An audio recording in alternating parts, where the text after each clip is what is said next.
Oh my God. Do you like this? I'm the queen of the shamrocks, honey. In my crumble opinion.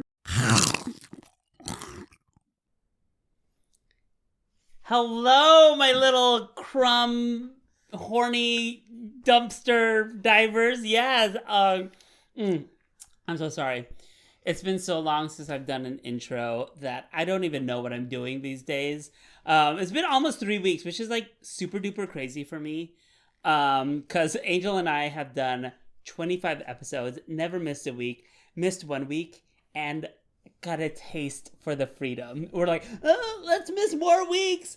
So a lot's happened. I recorded a podcast with Mimi Cherry, super duper cute. It's called Series of Fortunate Events. Definitely seek them out. We'll put a link up or kind of a link somewhere so you can access that episode. It's super cute.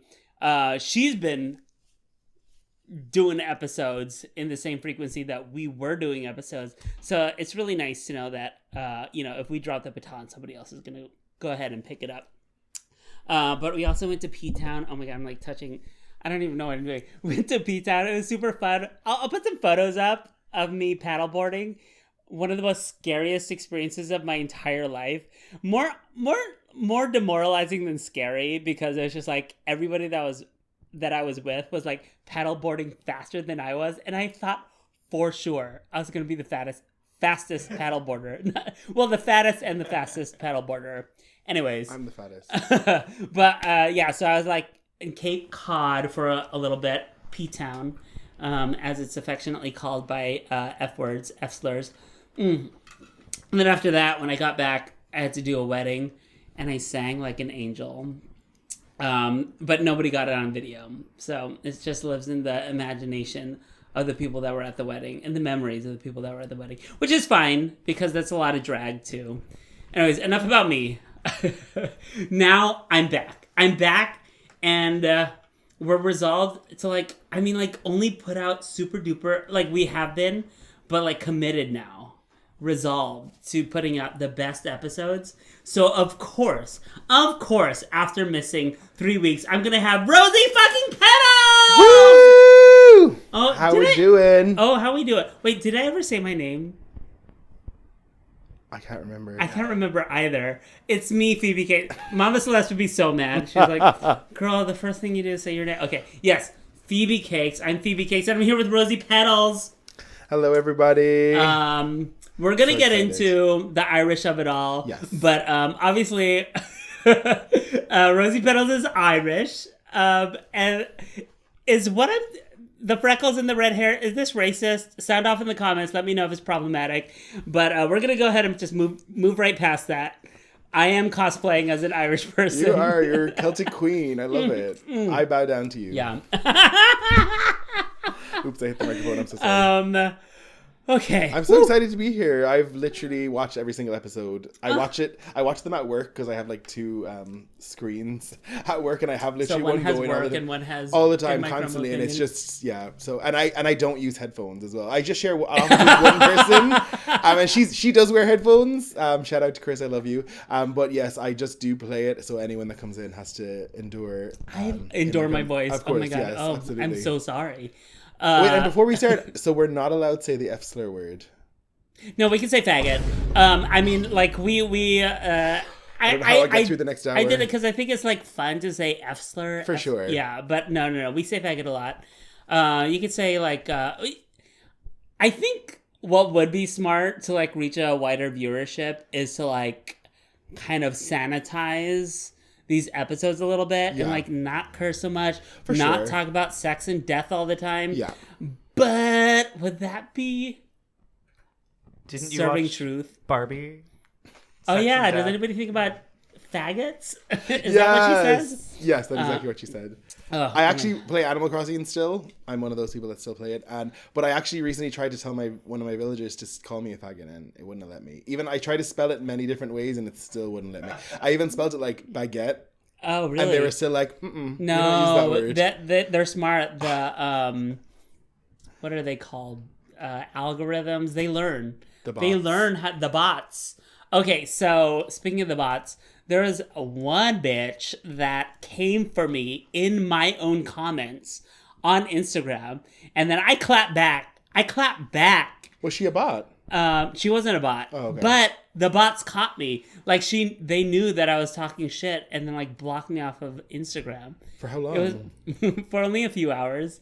I basically had to acknowledge that I had done something wrong. Oh my god! But it wouldn't let me do it via the app. It just kind of like kept showing as like some sort of like error, and I was like freaking out for hours. And it turned out I had to like log onto the desktop version. Got you. Okay, like go on to like Safari and stuff. And then do be that. like, yeah, I did it. I did do that. I did call this woman a circus freak or whatever it was. Anyways, oh wait, no, sorry. There's one last thing. Angel's doing cue cards now because Stunning. I can't. My eyesight's terrible. I can't read a thing. I just Yeah. thought that was song lyrics. I can't read, so it's just little pictograms. Actually, it's just like things to talk about.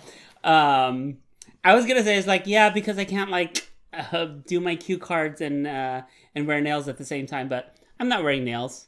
We're not wearing nails. Guilty as Okay, charged. guilty. We're not wearing shoes or tights. Okay. Oh, this is hard. Oh. Yeah, we're wearing Stunning. Crocs. Sorry, Celtic queens Celtic don't have queen- nails. Yeah, Just so I you mean, know, like- okay. Yeah, exactly. They wear Celtic stunning queens. crowns and disco ball earrings, honey. Mm-mm. Get into it. Yeah, get into it. And they say faggot. Yeah. I did want to say, before I move on, I am going through some very big life changes. And part of the reason I haven't done a crumble for so long is because, like, I've been racked with anxiety. I'm in the throes of moving. So, if anybody knows, you've moved multiple times. Yes. Is moving cheap? No.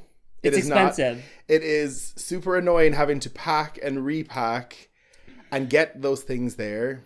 And I don't drive, so that's A virgin that right can't there. drive. You heard it here. Honey, an F-Sir that doesn't drive. Jesus Christ. No, but I literally have been an Oakland girl for 10 years since I moved here. And then I moved to San Francisco for 2 months. I was a city girl for 2 months. And we had some, like, circumstances Like that did Daly not work. City, San Francisco, like Okay. really down south. Okay. I mean, like, I don't know if you call yourself we a were city close girl. to Daly City, but we were still in the Excelsior. That's San Francisco, right? Excelsior Stand out in sounds the comments. fancy. The Yeah. SF girls, please defend me. But it was very close to Daly City. We would Yeah. literally go to Target there all the time. But then we are back in Oakland again, so I'm back. I'm an East Bay bitch again. And I absolutely love Emeryville. it. Here you are spreading I know, lies. sorry. Okay, can I do another? I object. We are on the border of Emeryville and Oakland, so depending on, we put our address in, it says Emeryville and Oakland, so I've been in that situation, yeah. I do call kind of all that area Oakland. Terrible, please Yeah. don't kill me. But, Nobi. I like to call it Nobi. Nobi. Yeah, North Oakland, Berkeley, Emeryville. Stunning. Yes, okay, I love it. Yeah. It's But, like Soma. Or Yeah. exactly. Exactly, but yes, Emeryville sounds cuter, so, because I've already lived in Oakland, so now I'm just like, I'm an Emeryville girl. But it sucks. Yes. Anyways, so if you want to become my patron, if you're not already a patron and you want to become my patron, you could help me afford this move. Part of this move was kind of precipitated by, like, I knew I needed, like, a change in my life so that I could do this show bigger and better. Yes. And I just feel like this new spot's gonna be popping off. I'm excited. Yeah. Does And I it get have- to live with Angel. Yay! Yeah. He's getting out of the basement. He's gonna have his own Love room. that, yes. I'll be editing this show. You'll be editing the show. Even more hours. No, we have a little editing room. Oh We have my this like God. half office, and like the way of thinking about it is like, oh, that could be our editing room. Anyways, And what whatever. about the doggy? As Oh, is there- of course, is gonna live. Yes. She's gonna live her best life in this new house. We have a front and a backyard. Oh, all the poops, all the peas. Mm-hmm. Pee-pees and poo-poos, Phoebe yes. Boo-Boos. We do live next door to a big scary Doberman, but he's gonna have to deal. That's gonna be his trauma to Yeah. deal with. Okay, I can't shoulder it all. I know. Okay, It'll so be an that's adventure. happening, and then I also joined. Enough about me. Angel's like, I don't want you to talk about yourself too much in this episode, but it's just like it's about me, but not about me. I also joined. What's your sign again? Oh, you're I'm Gemini. Gemini. Gemini, yes, okay. Yeah. I also joined the committee, the fundraising committee for the GLBT History Archives. Okay. Which is like super fucking cool. Sailor / Piranha. Do you know Piranha? Yeah, from Media Meltdown. They're chairing or leading kind of the committee. And we got to do this really cute kind of tour of the archives. We'll put some photos up of it. We saw some really cool things. In the archives, they have back issues of this thing called Foreskin magazine. So I kind of want to do a tour with all my bully squad and look at Foreskin magazine together. You need to record that and make it an episode. Yeah, well. That'd be so funny. maybe. Yeah, see, I told you it was a good idea. Mm-hmm. This is amazing. Angel didn't think it was a good idea, but no, it's incredible. I mean, I feel that topic of foreskin has been an ongoing topic in so many things, so it's very perfect for In My Humble Opinion. Okay, I don't know if we could talk about this, but I'm like, I grew up Catholic. I'm from the Philippines, so like a big Catholic diaspora. We circumcise in the Philippines. Do you circumcise in Ireland? So I was actually we don't. I was actually born in New York. Oh. Yeah, so that's why I am. Gangs of New York, okay. Period. I'm Cameron Diaz. No, I was actually born in New York. My parents, after they got married, they got green cards and were over in New York. So I'm an anchor baby, kind of. But that's why I've been able to live out here. I've been able to live out here for so long and not have to be like I'm legal or have to marry someone like all my. Where in New York? So I was actually born in Manhattan, but my family lived in Queens, in Astoria. Queen.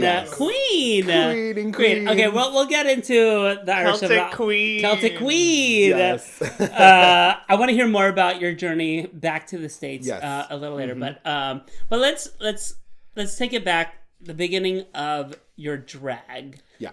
Why Rosie Petals? Ooh. All the drag names in the world. Yeah. There's a lot went into this. So drag went all the way back. I was in university in Ireland in NUIG, that's National University of Ireland, Galway.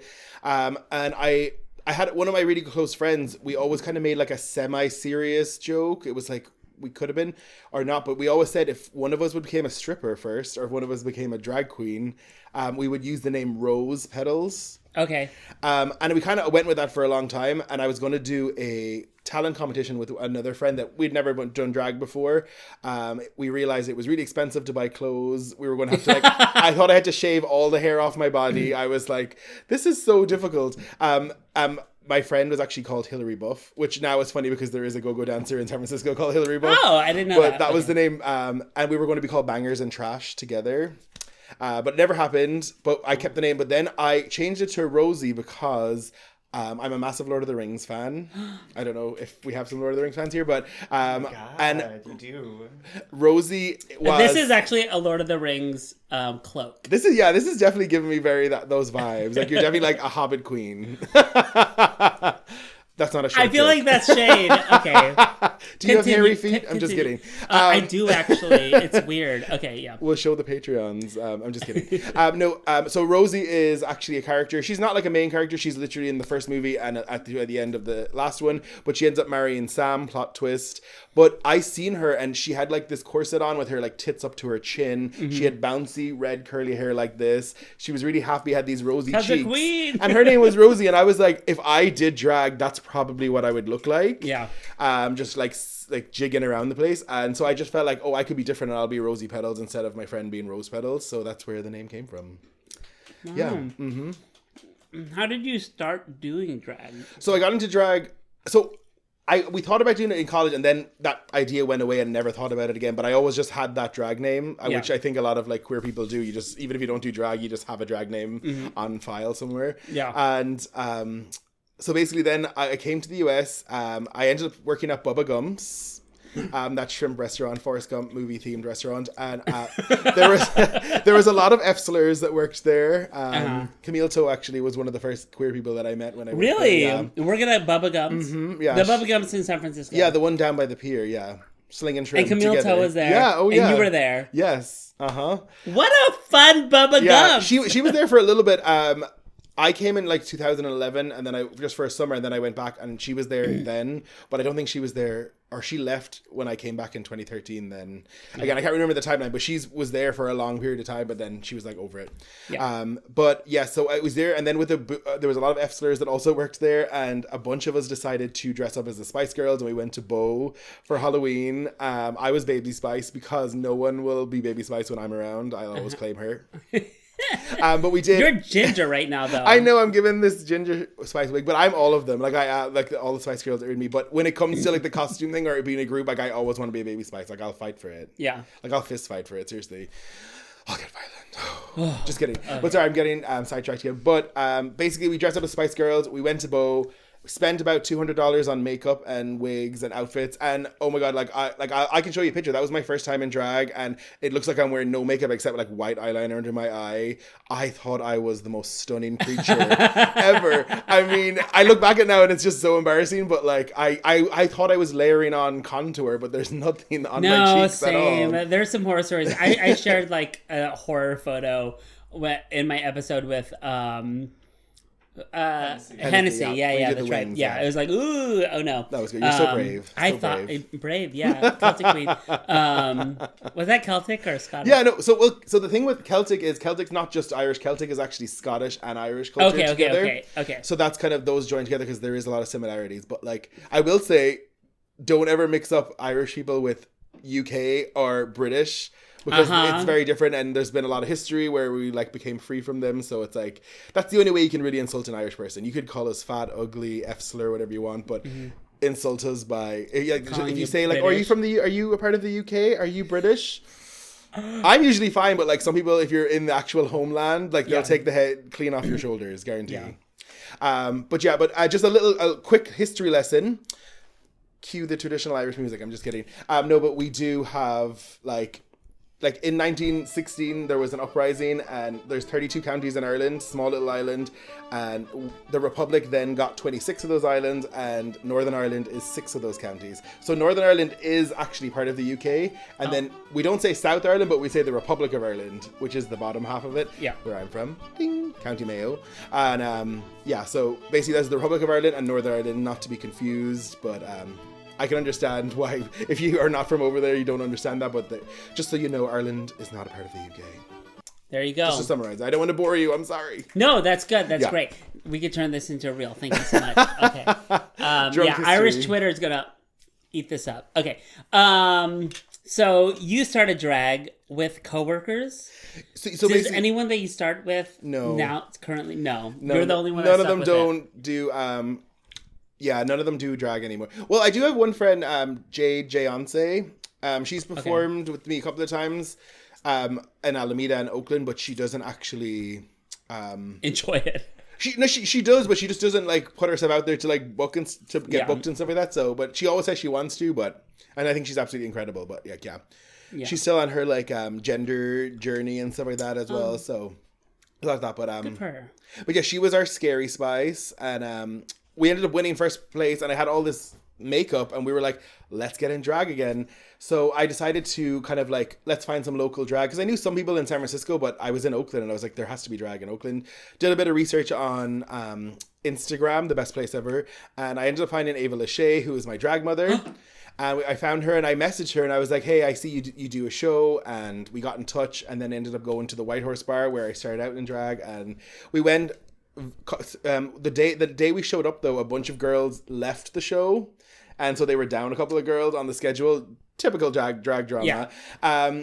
And I came in with wedges, some like Ross Dress for Less dress. I had like a flower, one of those like really tacky flower crowns that people used to wear to Coachella. Like it was awful. I was in wedges that I couldn't walk in, and we walked in, and they literally the first thing they said to us, me and my friend Antibiotics, who I started with, they were like, "Can you perform?" So we like basically just gave our phones to the DJ and just played track. I mean, I was in like a green dress with like black wedges, and I did a fast food song. Like the outfit made no sense. Like it was very embarrassing or ridiculous. Like I actually can't. I deleted like the video of the performance. Like I don't like it. Never needs to be seen. It's too embarrassing. But I started out there, and it kind of we did the show, and then they were without even saying anything. the next month came around and our name was on a flyer. And I was like, okay, I'll buy more drag and I'll just keep buying outfits and do this. It's kind of a little bit of fun or a little bit of crack for a while. And then boom, it just kept going. I kept doing shows, putting my name out there, posting literally everything I did. I posted on Instagram. I would like post the whole video. I would take bathroom selfies, everything, just making content. Yeah. And it kind of worked. You just keep filling up your Instagram and then people started reaching out to do other shows. Yeah. And then now I'm here. And now we're stuck. We're stuck with you. No, that's cool. So you started. So Ava Lachey didn't put you in drag the first time. No, but you call her your drag mom. Pardon me. She's my drag mother. It's more like our family's kind of more like a kind of a collective, kind of a big sisterhood. Mm-hmm. But we kind of wanted to create this kind of like a vibe that we could kind of all be together and do photo shoots together and kind of like tour around with our shows together and stuff. But like she's taught me so much about like the business of drag and like branding and stuff like that as well.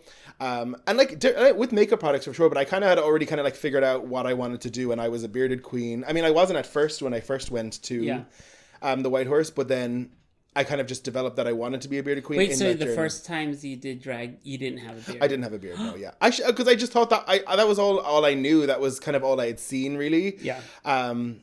And I hated shaving, and I was like, I don't know if I want to do this all the time. And I ended up, the reason I fell in love with bearded drag was I went to Dick at Night, Moby Dick in San Francisco, and I witnessed Grace Towers. Yeah. Just such an icon. And I literally was almost in tears looking. It was one of the first drag queens to ever make me cry, almost. Oh. And it was just in a good way. And I was just like, wow. I was like, she's literally the most beautiful queen on the stage, and she has a big beard too. And I was like, it kind of was like sexy, but not like raunchy or like turning me on or anything. It was just, I don't know. It was like, it just stirring. Seemed, yeah.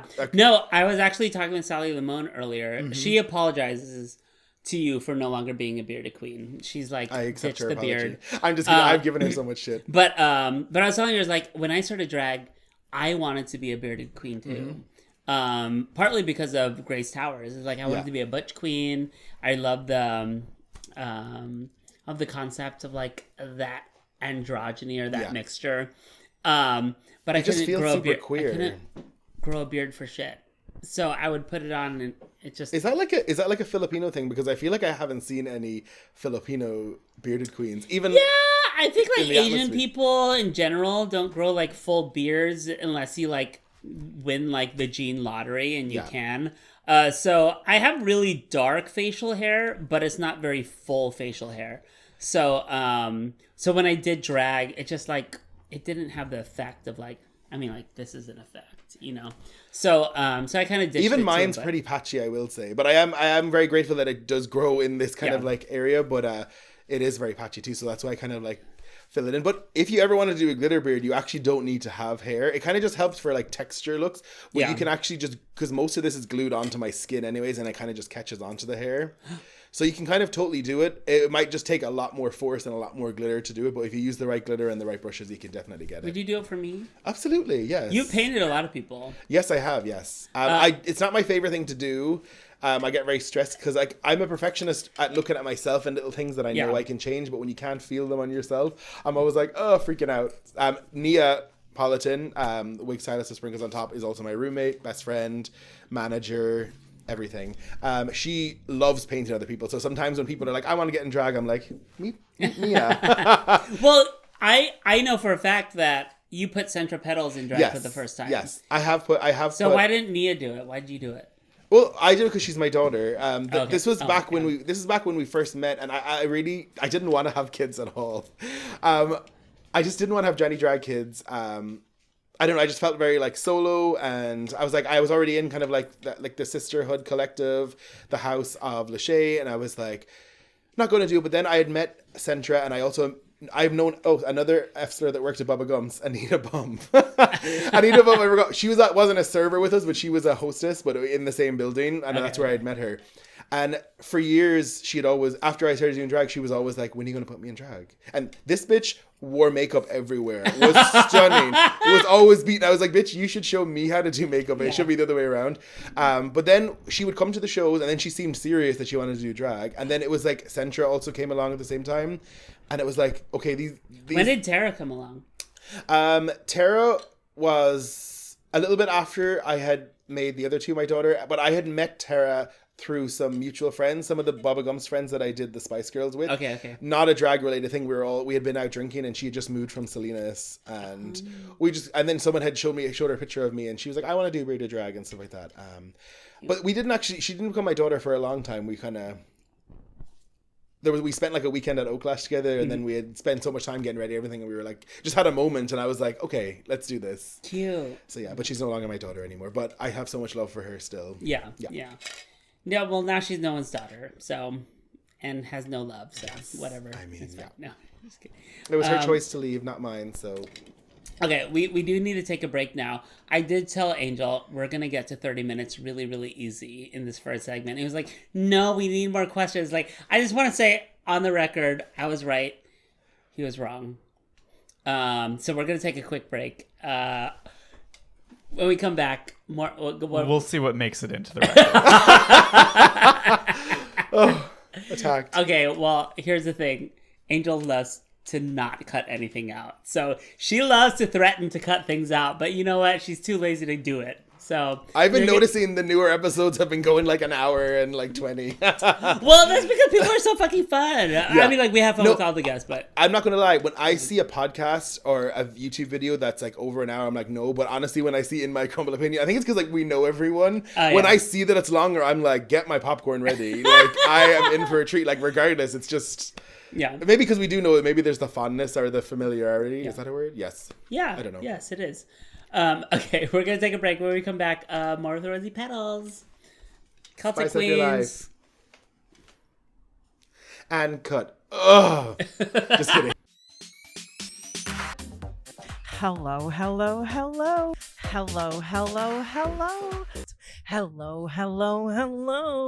Hi, everyone in the internet and the dark webs. Not the people in the submarine, because they're not there anymore. Welcome back, everybody, to the latest episode of the series of Fortunate Events podcast, brought to you by who? It's Mimi Cherry. back.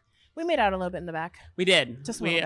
Yeah, it was actually like a friends. 2-hour break. You have no idea. I sweetly joke that In My Crumble Opinion is more of an inside baseball podcast. Mine, because it's had so many evolutions over the years, I know that my audience, not all of them are as into the scene. So thank both of you for sharing that. Now we're gonna cry and trauma bond in the back, and then we're gonna play some silly games. So how about that? Yes. Ow.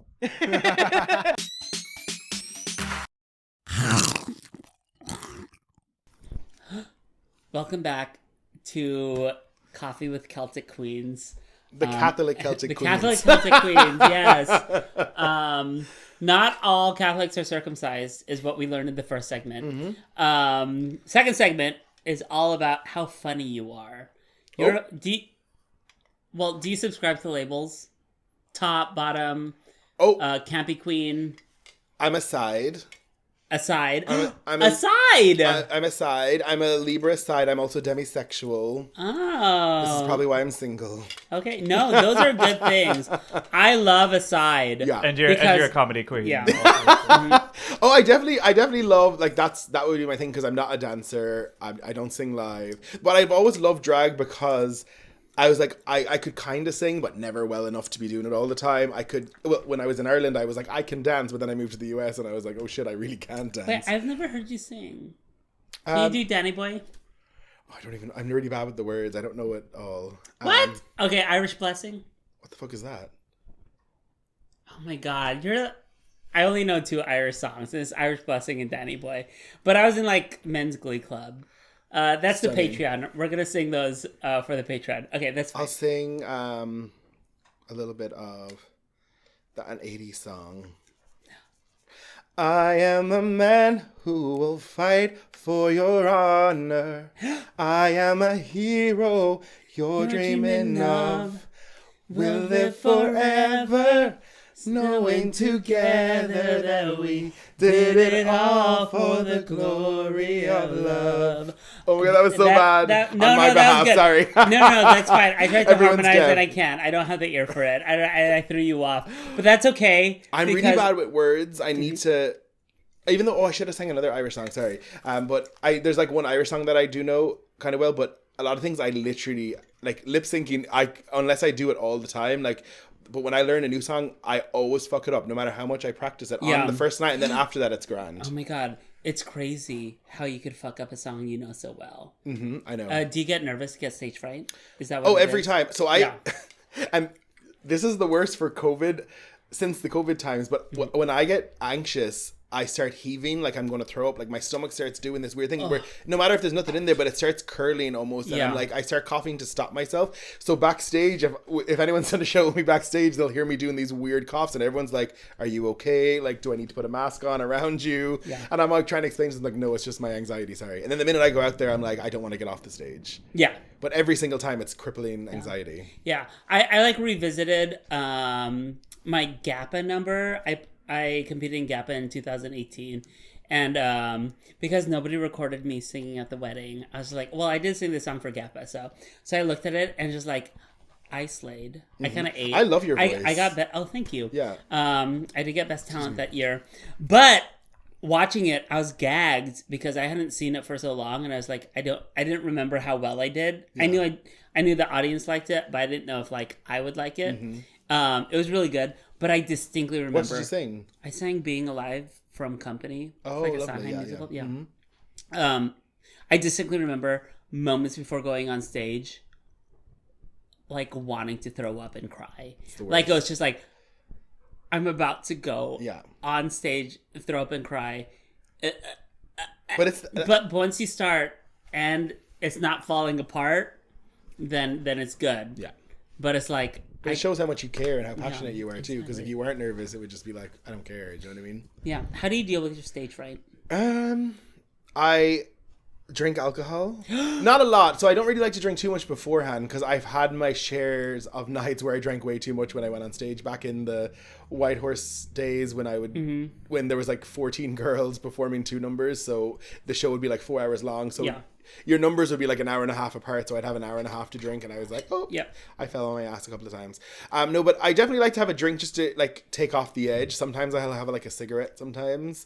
But usually I kind of like show up like Alpha Andromeda's going to hate this, but I wear like a snapback and my boy clothes in full beat. Oh, yeah. That's how I show up too. Okay. The fashion queens hate it. I'm sorry. Before here, I went to the Port Bar to support Nia, your best friend, and Drag Race and Philippines. Mickey Crunch. They're doing Drag Race viewings for Drag Race Philippines. Go, it's at the Port Bar. But I showed up and I was like, wig cap, boy clothes. Like I wasn't gonna.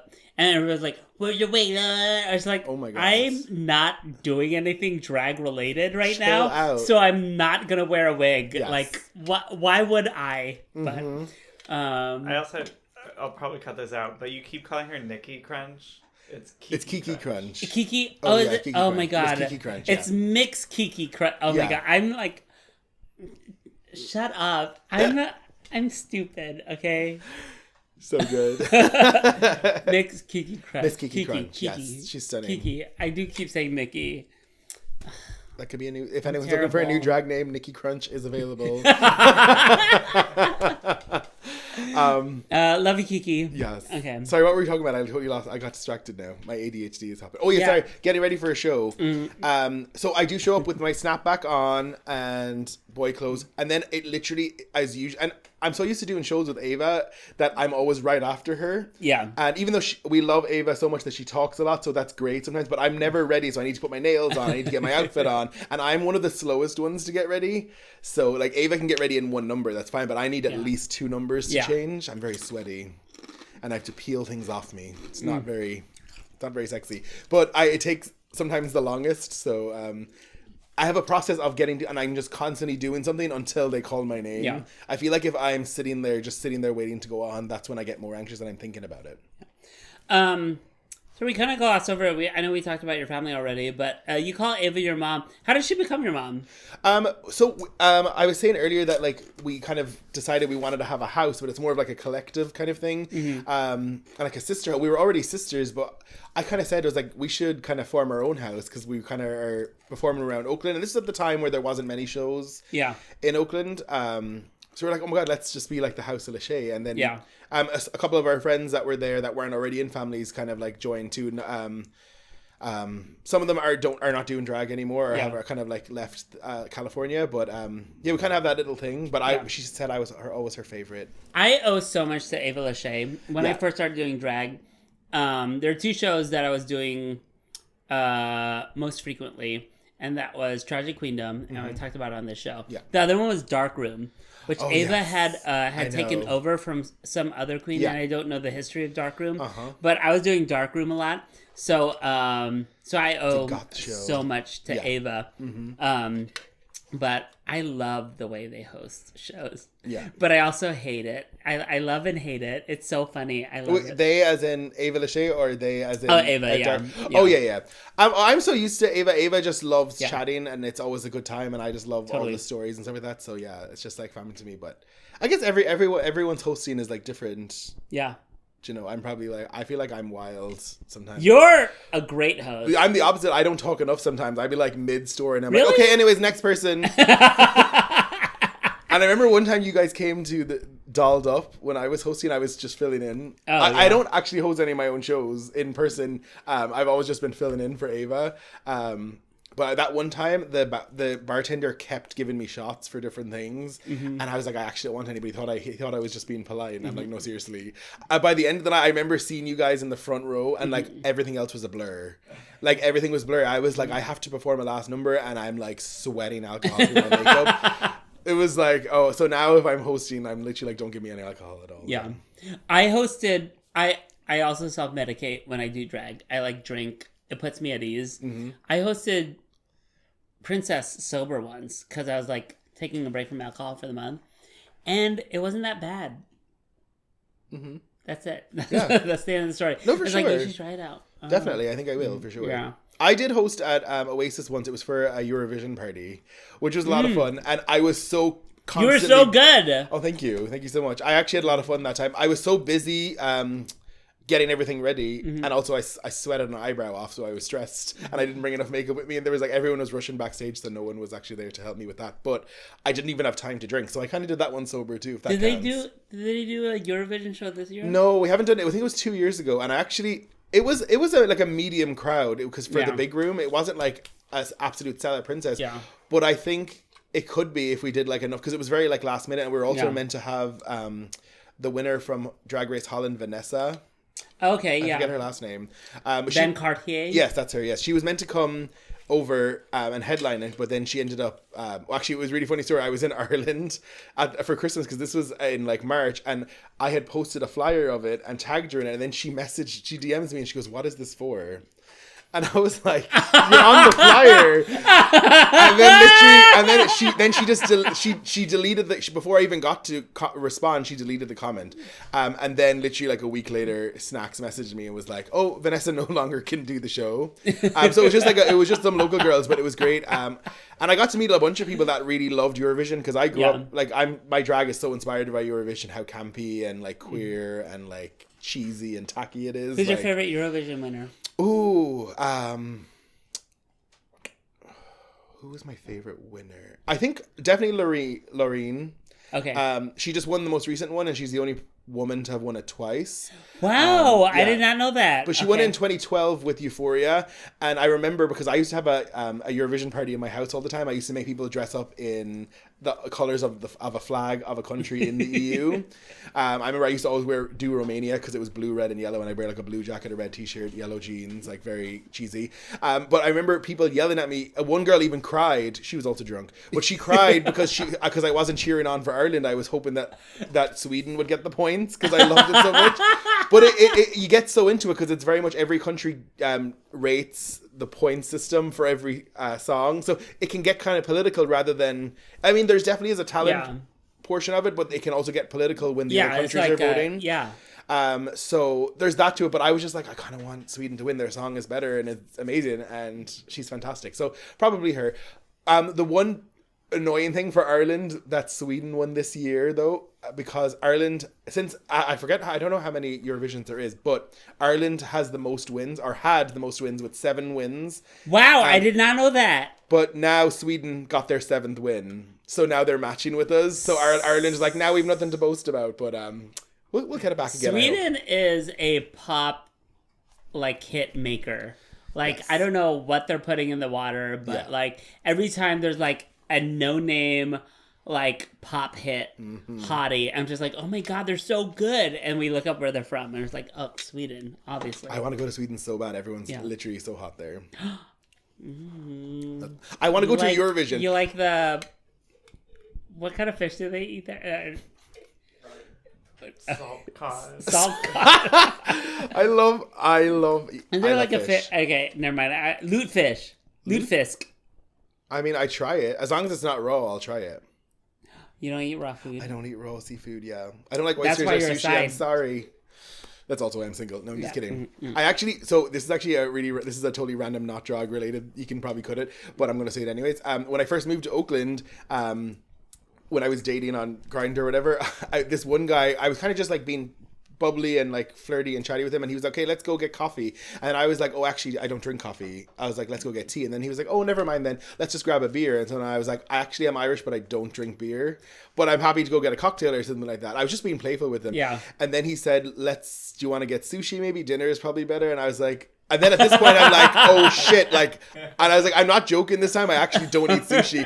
And he literally just blocked me. There was one where I thought I was just You being just playful. kept saying no. And I was like, okay, I could have just at least gone for the coffee and got tea, or I could have gone for the beer and got a cocktail. Or But you could have gone to sushi and ordered teriyaki. true. At that time, but I didn't really know much about it. I had tried sushi a bunch of times at that time, and I was like, I didn't really know what else was on the menu, and I was like, I'm too scared for that. Yeah. But now I know. I'm a grown woman. That was 10 years ago. Yeah, the growth is amazing, but I still don't like sushi. Do you remember the person that blocked you? No. No? Oh. Well, if they're watching, how dare you? Is that allowed? Sorry. Yeah, Do you no. have to censor it? No, well, Okay, I just took out not my at all. finger. Yeah, fuck you. We'll blur it out. We can Okay. do that. It's not allowed. You should be wearing nails. Angel is reading Okay. us. We're Yes. literally on the first cue card of this second segment. Oh, sorry. That's okay. I love it. I warned Angel earlier that I have ADHD and I start one story and I get sidetracked. So y'all can just rein me in and just be like, back to that one. This is good. This is good. Sorry. It's a dream for our Patreon. But you do fashion yourself as a comedy queen. Definitely, Above all other definitely, yeah. categories. I mean, I feel would say so too. I feel like it's like I would like to say that, but sometimes I definitely consider myself someone that I like to make people laugh, but it's just putting that pressure. Like someone called themselves a dancing queen. I was like, are you actually a good dancer? Who are you talking I'm not about? saying anyone in particular. I'm No, not saying anyone you're talking about someone in No, I'm particular. honest. I swear I'm not. I mean, I could probably name a couple of people, but I'm just kidding. No, but I wasn't actually naming some. No, I wasn't naming. I was just using that as an example. Mm-hmm. But like, I do consider myself funny, but sometimes like not all my numbers are funny. So I'm like, Yeah. But I would put myself in the comedy queens.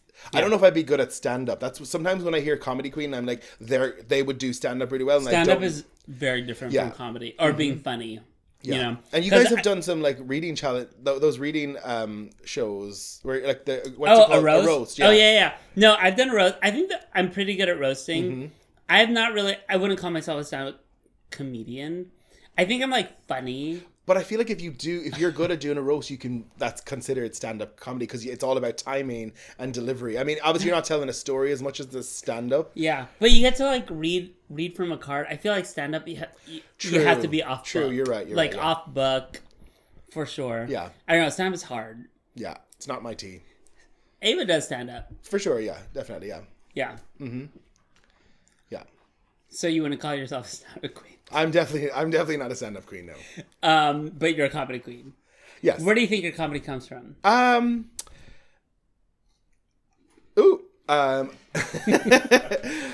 don't know. I think I always remember this specific time. I was a really flamboyant child. I used to think I was a Spice Girl when I was a child. I would put long sleeve sweaters on my head and tie the sleeves as pigtails. It'd need to be yellow or like golden to be just like a blonde pigtails. But anyways, I would be like that. I would perform for my parents all the time. I had such confidence as a child. And then the normal bullying through elementary school, which in ways I'm like glad for because it made me who I am. Like I feel like school is a survival thing and all kids need to kind of go through that to kind of like get through those social things that will help you as an adult kind of thing. It can also be really traumatizing for some people, unfortunately. Yeah.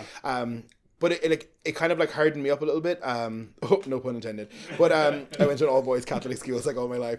But I went to it was kind of elementary school, and then I kind of just went into a shell then for like the rest of elementary school, and then our middle school and high school is all clumped to one. It's just called secondary school, and I kind of like kept like was just very quiet, kind of not myself. And I remember going to college. I'll never forget my drive up to my dorms in that year, and I was like, this is my chance to like really be myself, because I had already started to blossom. I started coming out already, but I knew that was my time to like really do that. And I found like making people laugh almost as a defect for like being a chubbier person too. I think like my weight almost like forced that I had to be the funny person. Like I never thought about it at the time, but when I look back at it, I was always like, oh my God, like I felt like I couldn't stay quiet in the room. I had to like give one-liners. I had to be quick. I had to be kind of witty. And I think it kind of stemmed from being the bigger person sometimes, because that time in Ireland before I moved out here, and maybe it was the same everywhere, but this was probably back in like 2008 to 2010, twinks were the only thing. Like if you didn't have... Oh, it was here too. And it's still here. Really? It's always this. It's always that. Well, in Ireland, it was just so small. It was like if you didn't have a six-pack and you didn't have like the twinkish body and like the perfect hair, you were kind of deemed like not like desirable. Very attractive or not desirable. And I remember coming here and being like, I would never even just wear a t-shirt by itself. I'd have to wear like a hoodie over it or a jacket. And I remember coming here and being like, there was just... I mean, America is so much bigger, but everyone was like loving all these different sectors. Like bears were here and twinks. And I was like, I finally got that confidence again. But like, I only started to love my body when I was here. But for a lot of the time, I like hated my body. I did go through a little bit of, this is probably TMI, I probably could have, but I used to be bulimic for a little bit. And I never thought I was a twink because I would always, the feeling, but then I look back at pictures and I'm like, my cheekbones are like gaunt and everything. But I did, and then I kind of started eating food again properly, and I gained all the weight, and then I've never really lost it, and now I just own being a bear and being a big bitch. Good, yay! Even if I call myself a colony queen, I still consider myself a big girl, because I wear 3X. When you're wearing those 3Xs, you're considered a big girl. Yeah. There you go. Sorry. No, don't apologize. I just went on another tangent. I was like, Christ. No, I mean, I definitely identify with that body dysmorphia experience you had. I mean, I've always kind of fashioned myself as an overweight person, and I got called out like maybe like a few years ago for like appropriating kind of like body dysmorphia, because I think a lot of the community would not technically call me fat. Yeah. So, and I definitely respected that and had to like kind of like examine how I've been looking at myself. For sure. But when I started college, I was on it's called Hydroxycut. Have you heard of that? No. Oh, well, Hydroxycut, there's a new formula that's out that's like FDA approved or like a little more acceptable. But when I was doing Hydroxycut, it was like not good for your body. Yeah. What is it? So it's like a stimulant weight loss drug. You get at GNC. Okay, I'm on board now. I got you. Okay. Yeah. It wasn't as bad as Fen, but which is like what was that? Like nobody knows what I'm talking about because nobody took Hydroxycut except for me. Anyways, write in the comments if you know what she's talking about. Yeah. But it just never felt like I was skinny enough. And then in retrospect, like you said, it's like you look back and it's like, oh yeah, I was like gone. I was like emaciated. Yeah. No, yeah. It was awful. And it's just like, yeah. I feel the same way a little bit about about using the word fat and like, is there a certain level to be in it? And because like for the longest time I was like, even when I do drag, I would like usually wear like a corset and my waist would be super thin. I didn't even want to breathe. And I'd wear things that would like make my shoulders look bigger. So I looked kind of smaller because I wanted that dainty feel. And I do still like that sometimes. So sometimes I'll stand with some of my other sisters that wear a size bigger than me, but I look a lot daintier because I'm like cinched for the gods and stuff. And I'm always like, am I allowed to go around and scream that I'm a fat queen? That I'm like not like the typical like big girls that you see kind of thing. But I was like, I own it. And I was like, I know I am. And like, I still just like claim it. I'm just like, yeah, fuck it. Yeah. I'm a big girl. I think they should be celebrated and I think they're beautiful. And sometimes I'll see a lineup of girls and honestly, not just because they're the fat girls, but like they just give me so much energy. The big girls, the attitude they have, like there's something like they could just walk out, look someone up and down and just walk off in their gown. And I'm like, I'll fall off my chair. Yeah. A shout out to Miss Mara Guevara, my auntie. Love her. She's recovering right now from spinal surgery, so she's going to be out. Oh my God. I know she's doing great though. She's in recovery, Oh, but good. she's dying to get back on the stage. But she's she's a very large Salvadorian queen, and we call ourselves the big queens. And this bitch walks out, she'll stomp out, and she'll see someone with no money, and she'll be like, "You." She'll stand there until they pull their wallet out, and like no other queen can do that. I couldn't get away with that. Yeah. But Mara Guevara comes out and claims her coin, and they literally just give the wallet. And, I love Mara. Oh, isn't she incredible? I actually thought all drag queens smelled bad until I met Mara Guevara. Yeah. Yeah. Because here in the Bay Area, everyone just smells bad. Yeah, I know. There's been many backstage moments. So in the House of Petals, we have a rule that we all have to. That's like one of them is like always be kind, and then another one is always smell nice. So we make sure in our drag bags that like everyone has like safety pins and stuff so we can give to people backstage if anyone needs it. Like, let's be that source that like, people have stuff. But also always have a fucking perfume or a mist, and then you spray your hands before you go out, because when you grab the dollars, they're going to get a whiff. Mm-hmm. You spray your clothes, make sure they're clean. It's just like one little rule that we decided, and I was like, let's not be... I need to adopt this rule for House of Cakes. I let Angel and Beef borrow clothes all the time. I get about like the bra that I'm wearing underneath this, which is doing absolutely nothing.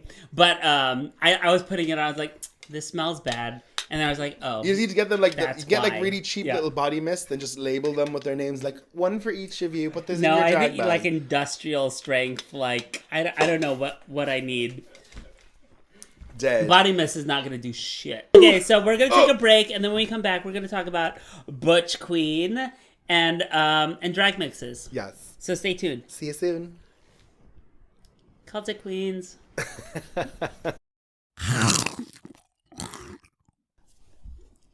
Welcome back.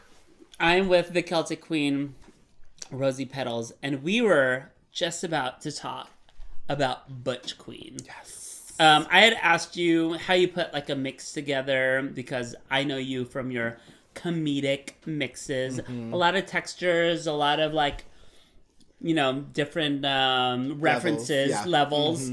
But you said you learned a lot from putting your Butch Queen number together. I had definitely done a lot with mixes before Butch Queen. Sorry, let's time out real quick. Because we already kind of talked about Grace Towers. But Angel, why don't you tell us, what is Butch Queen? Butch Queen was a pageant that was held annually. It was created and hosted by Grace Towers. It was a fundraiser for Queens of the Castro. That's right. It was a really fun pageant. Phoebe did it in 2018. 2018? 2019. You did the year before me. It was 2018 was GAPA, and then that following January. You did it 2019. Yeah. Phoebe did Butch Queen in 2019, and Sucked. then Rosie Terrible. did Butch Queen in 2020. 2020. Yeah. Right before January Slayed. 2020. 8. And it was, you ate, you slayed. Yeah. And so good. Phoebe was a backup dancer in Yes. Rosie's Yep. number. Well, this Yeah. is I did the least for your number. No, but- not at all. No, honestly, Butch Queen was amazing. It just was such an eye opener. I'm not really a competitive person, and there was a lot of don't ever think I want to get into pageants, but there was something about the Butch Queen pageant that I was just obsessed with. Yeah. So actually, the first one I seen was the year before you, I believe. It was when Mary Vice won. Yeah. Is that correct? Yeah. I seen that, and I was in the audience, and I was like, wow. Like, Yeah. I am so gobsmacked by this. It's just incredible. Because it's exactly like a normal pageant, but it's just the contestants are not your typical pageant. And it was just so, like, queer friendly. It was so... like raw. I don't know. There was something. It had so much substance to it that not to take anything away from actual pageants of it, but there's just everything's just too clean and too Polished, perfect and polished. yeah. Yeah. But this is like people brought their polish, but in such a San Francisco way almost. It was just a perfect San Francisco pageant. I agree. And then I didn't get to see your one actual because I was in Ireland at the time, and I almost... What a good excuse. That's fine. Actually, I'm glad you weren't there, because... I mean, I had seen a lot of things, and I remember I was rooting at the time. I had seen the lineup, and people had been there, and they had told me like how everything went, and then in my head I was like, oh my god, I'd love... I was rooting for you and Alexis Atari at the time, another bearded sister. But yeah, I was at the time I was like, oh my god, I'm really hoping one of them win, and I was so sad that I couldn't be there. But I heard it was an incredible show, and I loved It was the an little, incredible show. I was so jealous that you guys got to do a video on Bart. You made that little. Oh trailer. yeah, that looked- was actually sickening. I kind of forgot about that. I loved it. I honestly was like, oh, I can't wait till we do ours, and I Actually, was like, like, we didn't get to do one. Oh, we doing did it our was own like one. really involved.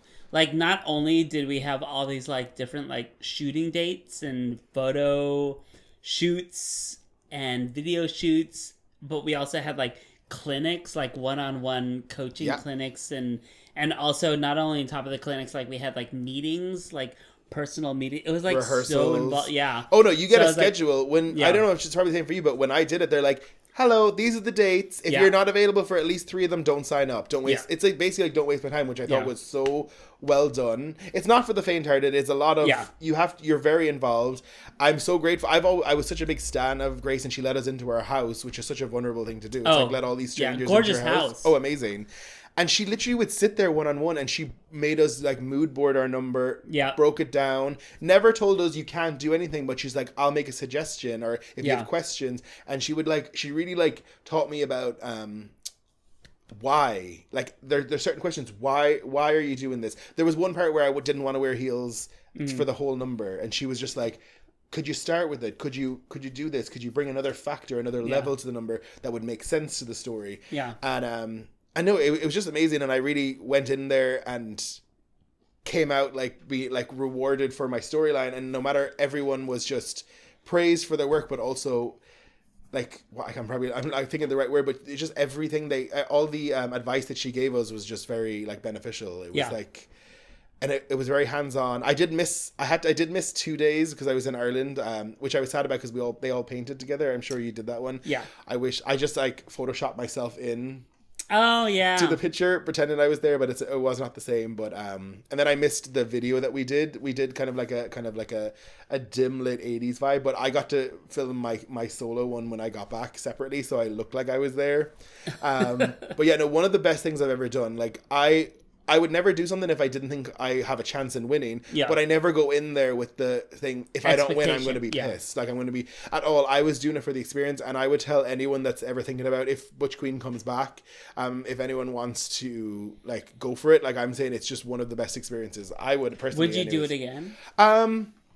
People compete multiple times. No, for sure. Yeah, because I know Alexis competed at least twice. Yeah. But that was like a year after. Now it's been 3 years since it happened. I feel like I've been doing drag so long now that like you're taking up space. Yeah, a little bit, and it's kind of like intimidating because I'm just like, I feel like you kind of been doing drag for a while. You almost get stuck in a I get stuck in my rut. Like, I have my favorite numbers and my favorite things, and like you're always growing and learning things, but you have your way of doing things, and then newer queens are coming out of the hobbit holes every single day, and they come with like fresh ideas, and they're from like a different generation and stuff like that as well. So you're competing with completely. I feel like I loved the group that I performed with.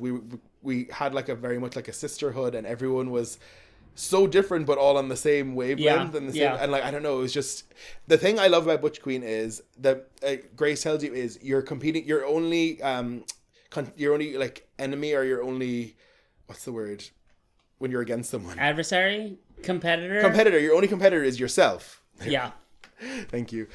Your only competitor is yourself, and together, what we're doing here for Butch Queen is we're creating one giant show for an audience to create, and you are bringing your own art, and then there is a competition within that, but you are creating a massive show to be one of the best shows and biggest entertaining ones you can do. And when she broke that down, it made so much sense that we really were helping each other out, and it was a great show. Oh. I mean, I was backstage the whole time, but it was the first time in the Victoria. But it did. It is actually sold on YouTube, out, right? I think you can still find it on YouTube. While we're here on YouTube, it's still there because Grace put it on during lockdown because like the pandemic happened straight after that. So yeah. But I'm hoping it'll come back someday. Yeah. Soon. So Evian is currently the reigning champion. Yes. Has been for 3 years now. Yeah. Oh my god, that means that I'm the reigning. I'm the reigning mixed congeniality. Oh, you're mixed congeniality. Yes. Royalty. 3 years. Oh, it was so funny. If you actually watch the thing, so they didn't have the tiara and the sash for me on the stage. So I walked out because we had practiced that if you win anything, you step out, wave, and then they'll come get you. So I went out, and then no one came to me, and everyone was just looking at me, and I was like, okay. And then I just stepped back. It's like there's a little like semi-awkward, probably not as noticeable, but in my head I was like, I felt like I was standing there for an hour waiting for someone to go. But then they gave it to me once they announced the winner and everyone was on stage. They eventually gave it to me, and I still have my sash and my tiara because I'm so proud. I've just taken part. But yeah, no, it was amazing. I was so happy to do it. I don't think I would do it again because it's been so long, but I would have definitely thought about it if the pandemic didn't happen and I was doing it again.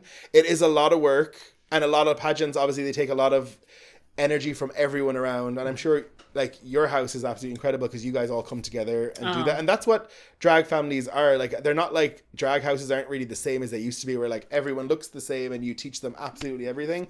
It's really like a support group and like a place to belong. And I feel like your house is very much like that. Like, when someone has a number, it's like everyone's in, drop what you're doing, we're all here. And I also think that's so fantastic. That's true. Yeah, even if we're currently hating each other, we definitely stop what we're doing to help each other. Absolutely. When it comes to performance and stage, leave your drama at the door and go back to that tomorrow. Like you're representing the name, so Honey, let's get it together. Yes. Okay, so it's been 7 minutes, but the original question was, how do you put drag mixes together? I have to leave. No, it's good. I'm joking. Sorry. So I use Audio Joiner. I know I don't. I tried to use Audacity, and too confusing. My fingers just weren't dragging the thing, and I was like, I hate this. I use Audio Joiner. Audio Joiner, and it's a lot more easy, but there's not as much stuff to do on that. Okay. But I usually have to. The audio parts is usually where I start. So I get like a YouTube video, a Vine, a pop culture reference from a movie, TV show, and then what kind of things do you gravitate toward? Like, do you get like the soundbite first, usually, and then find the the music, or do you find the music first and then look for sound bites? It's happened both ways, but I tend to go for the soundbite first. That's where it inspires me, and then you want to tell a story. So like, what are you going to start with? Will it build up? Like, you never want to start with like a big dance part and then end in a ballad. Like, you have to make sure there's that easy flow, and then you have to make sure the perfect timing and like the volume is all right and stuff. But it's usually the soundbite that I find first, and it's easy to find songs like that and you can be really predictable with the song that has the word of the story constantly, or else you can be really, really clever and like there's an underline, you're like, oh, I see what they did there. Sometimes it's good to be like have that educated and like, oh, some people in the audience will get it, but I sometimes like to dumb it down as well, because sometimes that's kind of like stupid drag, lowest common denominator. And a lot of the audience on your side. 100%. A lot of most of America under 80 IQ. Okay, so that part.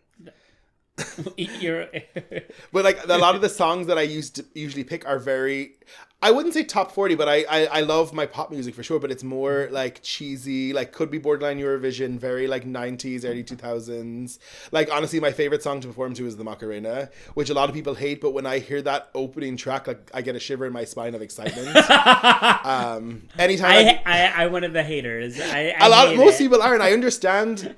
In Ireland, it's like a big wedding song. Anytime there's a wedding on, like I grew up listening to that. Like, so when my parents moved back from New York, I moved when I was 3, so I don't really remember New York at all, but they moved home and they actually opened a bar, and we lived in an apartment above there. You opened a bar? Yeah, it used to be called the Cozy Bar, and they opened it for a couple of years, and then once my mom started having more kids, she was like, I'm not doing this anymore, and closed the bar.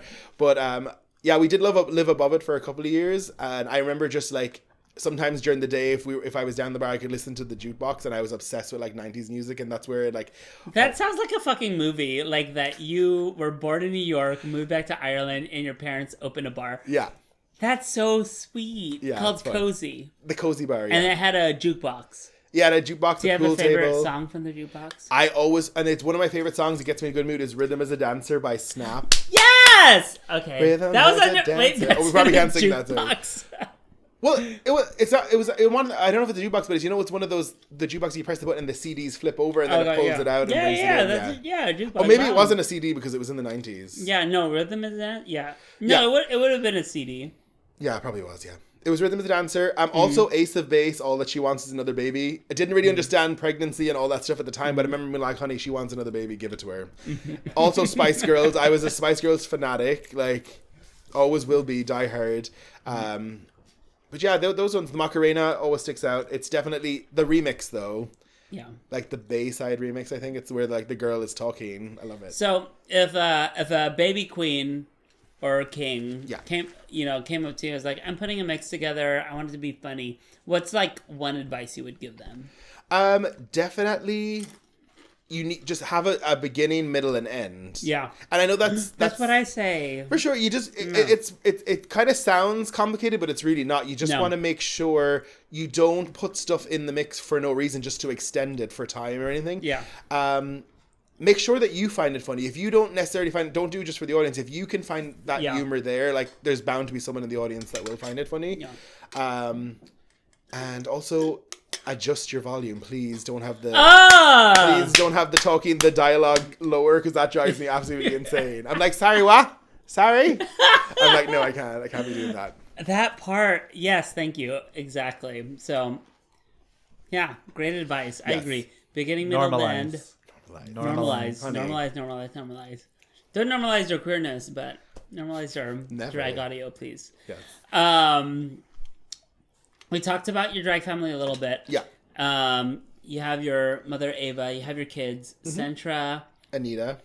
I also have one more in London, but they've not really got a start. It's actually my best friend from Ireland who lives in London. He does a lot of theater and shows and stuff. Name? Bella Chimes.